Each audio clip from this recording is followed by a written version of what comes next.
তো good morning friend, এখন বাজে সকাল 10টার সময় দেখো ছেলেকে আমি খাবার খাওয়াচ্ছি।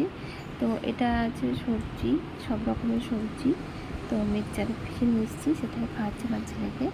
তো খাওয়ানোর পর রান্নাবান্না করে তারপর ঠাকুর ঘরে যাব।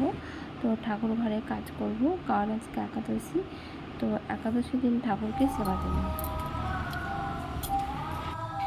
তো সকালেই সমস্ত কাজ কমপ্লিট করে রেখেছি, সকালবেলা পুজো দেওয়া হয়ে গেছে। দেখো গোপালের খাট, তো খাটের বিছানাটাও সুন্দর করে পাল্টে নিয়েছি, তো পরিষ্কার পরিচ্ছন্ন করে নিয়েছি। তো ভোরবেলাতে পুজো দেওয়া হয়ে যায়, তারপর ছেলেকে খাইয়ে দাইয়ে তারপর আবার স্নান করি। তো গোপালকে কিছু সেবা দিই। তো দেখো ঠাকুরের বাসনে মেজে নিয়েছি। আর দেখো দুধ রেখেছিলাম, দুধটা এখন ফোটাবো। দুধটা ফোটানোর পর তো গোপাল সোনাকে দুধ দেবো।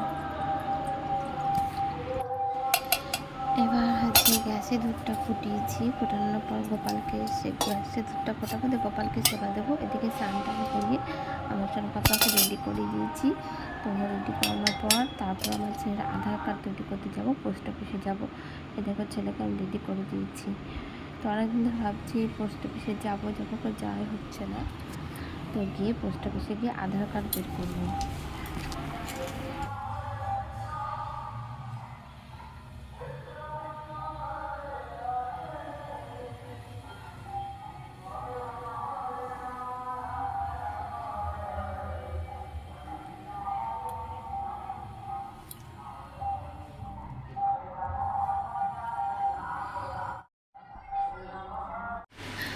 তো পোস্ট অফিস থেকে চলে এসেছি, তারপর ছেলেকে দেখো কিছু খাইয়ে ওকে ঘুম পাড়িয়ে দিয়েছি, ও এখন ঘুমাচ্ছে, এখানেই রাখছি।